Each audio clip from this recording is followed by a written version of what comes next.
State University to talk about some of her experiences during the movement in Tennessee.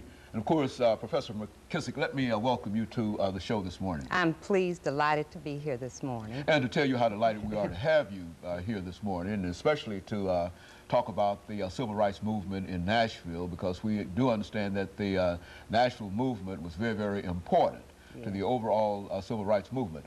But Professor McKissack, before we get started talking about the civil rights movement, let's talk about you. Okay. Let's have you to give us some information about your background, your education, and some of the things that were important that eventually led you to Nashville and eventually to participate in the movement, and after which we'll talk about the civil rights movement in Nashville itself. Okay. I was born and raised in Detroit, Michigan, and went to the public school system there, and upon graduation was interested in coming south. I was from a middle-class family, and back in the day, you sent your children south to school. I had an opportunity to go to Wayne and Michigan State University, but I wanted to go to a historically black college. And that's kind of interesting because in the South at that time, and other places, they were moving towards integration.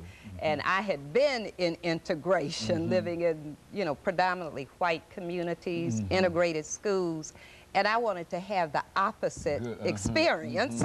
So I came south and attended Tennessee State University. All my education is at Tennessee State.